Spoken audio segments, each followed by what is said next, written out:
इंद्रियां विषय में सुख खोजने वाली, विषय भोग का संकल्प करने वाला मन, यही शत्रु है। और जो भगवत सन्मुख इंद्रियां हैं और भगवत सेवा का संकल्प और भगवत चरित्रों का मनन, यही मित्र मन और इंद्रियां हैं।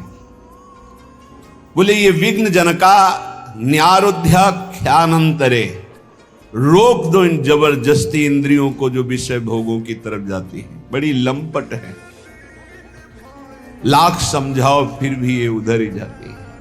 इनको अंदर रोक दो, निरुद्ध, क्योंकि ये विघ्नकारी हैं, आपके दिव्य भाव देह की प्राप्ति में बाधा पहुंचा देंगी।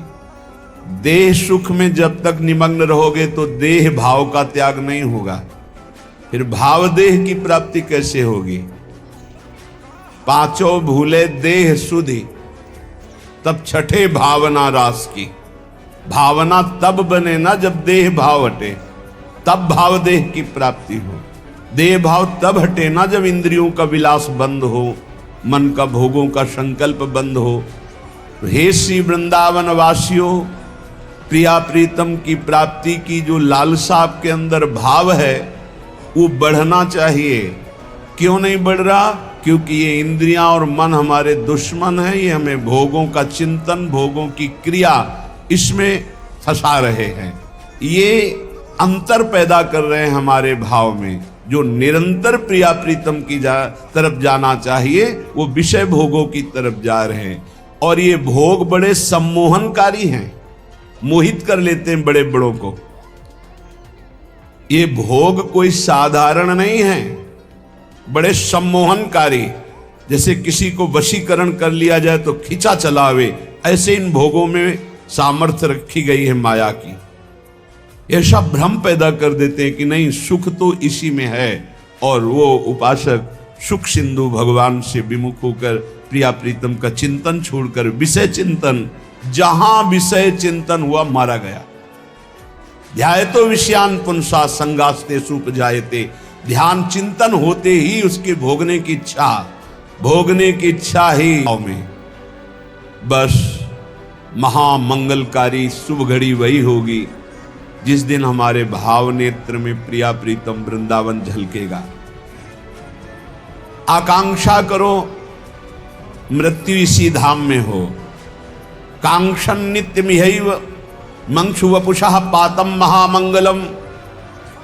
यदि जीते जी ऐसी स्थिति नहीं हुई तो प्रण कर लो कि वृंदावन धाम को नहीं छोड़ेंगे, पक्का। पातम महामंगलम, यही रेणु पर मरिबो मंगल आए। यहां प्राण त्यागना भगवत प्राप्ति है। नित्य आकांक्षा करो। देखो इसमें प्रण काम करेगा, प्रिया प्रीतम का आश्रय लेकर। अब तो आपको दिल्ली जाना ही पड़ेगा, क्योंकि यहाँ कोई मशीन नहीं है, यहाँ वो काम नहीं बने। तो हमें दिल्ली अमरावती थोड़ी खाने जाना है, मरना है, यही मरेंगे। अरे बड़ा परेशानी हो, जहाँ परेशानी हम मोल लेने के लिए तैयार हैं, नहीं जाना। और परेशानी बढ़ाओ प्रिया प्रीतम, और कष्ट दो और दे दो, पर हम आपके धाम को छोड़ने वाले नहीं। ऐसा हट किया जाए, नहीं मरूंगा। मरना ही तो अंतिम है, तो बचा लेगा क्या कोई डॉक्टर, कोई औषधि बचा लेगी? और जिस दिन तक नहीं मरना है सब बंद कर दो, उतनी दिन तक जीवित रहेंगे, पक्का। ये केवल भ्रम बना रहता है कि हमको अमुक मशीन जिला रही, अमुक दवाई जिला रही। नहीं नहीं, जितने दिन जीना है। हमें जब हम बहुत उदास थे तो एक संत भगवान अव्यक्त रूप से वो फिर नहीं दिखी, बहुत गौर वर्ण, कृष्ण शरीर, श्वेत वस्त्र धारण किए, तो एक ऐसे ग्रंथ लिए खड़े थे। ऐसे जब हुआ, पात्र मार्जन कर रहे थे अचल विहार में टूटी के नीचे, तो ऐसे हुआ तो सामने सहम गए देखकर, इतना आनंद स्वरूप उनका। वह संत होकर क्यों चिंता करते हो? महाराज आपको पता नहीं, बहुत कष्ट है, दोनों किडनी फेल हो चुकी है। ये बहुत काफी समय पहले की बात है। तो क्या हुआ? डॉक्टर ने कहा है कि आप 2-2.5 वर्ष या बहुत अधिक 5 वर्ष इसमें मर जाओगे। तो क्या हुआ? साधु को मरने से भय लगता है? नहीं, बस ये है कि जिस कार्य के लिए हमको वृंदावन भेजा गया वो कार्य नहीं हुआ। अपना हृदय जानता है ना वो बात। चिंता मत कर, 80 साल जिएगा तो काहे को आप ऐसा कहते हो? डॉक्टरों ने ऐसा कहा है। एक मस्त रहो। वो गए, भारी व्याकुलता पैदा हो गई, भारी व्याकुलता। शायद ये जो पीड़ा निकली थी कि जो काम नहीं हुआ, शायद उसी को पूर्ण करने का इशारा देने आए थे। 4 बजे शाम के ही हिसाब किताब बराबर श्री जी ने कर दिया। और उस दिन से एकदम मस्त, कोई फिक्र नहीं। श्रीधाम वृंदावन महामंगलकारी है।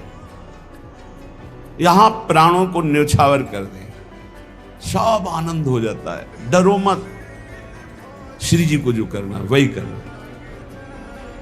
और ऐसी निष्ठा की दवाई ला के दी गई, फेंक दिया दवाई नाली में, फेंक नहीं। सदगुरुदेव भगवान सर्वांतर्यामी, क्यों दवा क्यों नहीं खाते? सेवा में जाते। महाराज जी हमारी आस्था दवा पे नहीं। तो प्रभु रोग रूप में आए हैं, औषधि रूप में पूजा करना है कि यहाँ आस्था का विषय है। जैसी आप आज्ञा करो, नहीं पाओ ना। भगवान जब रोग रूप में आए तो औषधि रूप से पूजा करो। बस चल रहे हैं ना,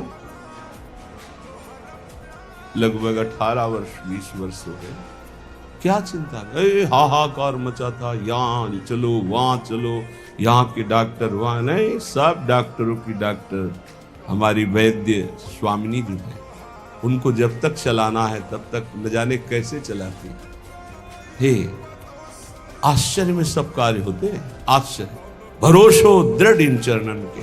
विश्वास मानिए, किसी भी स्थिति में आप अपनी निष्ठा से मत चूकिए, निष्ठा चमत्कार दिखा देगी। हमें अपनी निष्ठा पे रहना है। कह रहे कांक्षन नित्य मिहैव मंक्षु वपुषा पातम महामंगलम। महामंगल। कल एक प्रश्नकर्ता ने प्रश्न किया, बुरा मत मानना है, भजन करने वाले बहुत सड़ते हुए देखे जाते हैं और पापी लोग मुस्कुरा के मरते हुए नजर आते हैं।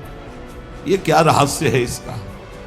हमको बुरा मानने की जरूरत। बोले हम बड़े बड़े प्रमाण दे सकते हैं आपको कि ऐसे ऐसे संतों को कष्ट होता है, तो हमको प्रमाण देने की जरूरत है ही नहीं है। प्रत्यक्षम क्या प्रमाण? ये जानते हो क्यों होता है? आखिरी है हमारा। जिन संतों का, जिनका जीवन आखिरी है, वो हिसाब किताब अनंत जन्मों का थोड़ा थोड़ा फटाफट भुगता के राधे श्याम खत्म खेल, बाजार उठ गई। और जिनका अनंत जन्मों तक भटकने का संयोग है, वो ऐसे बड़े बड़े संतों को जो एक कष्ट पीड़ा देखी है, ये अनंत जन्मों का प्रारब्ध भगवान क्षय करवा कर निर्मल वपु प्रदान करके अपनी दिव्य सेवा में ले लेते। यह रहस्य रघुनाथ कर बेग न जाने कोई, जो जाने रघुपति कृपा तो सपने मोह न हो। अगर प्रभु की कृपा से रहस्य समझ में आ जाए तो मुस्कुरा मुस्कुरा कर भारी कष्टों को भी सहने का आपका मन बन जाएगा। व्याकुल मत होना। कांक्षन नित्य में ही मंक्षु वपुषा पातम महामंगलम। इस भूमि पर शरीर पात करने से, अर्थात जब तक हमारे प्राण नहीं निकलेंगे तब तक आप हमारे शरीर को ब्रज 84 कोष के बाहर नहीं ले जा सकते। शरीर छूट जाए भी तुम्हारा जो मना से। दूरे भोग कथा प्रयत्न मपिचा प्राण स्थित संत्यजन।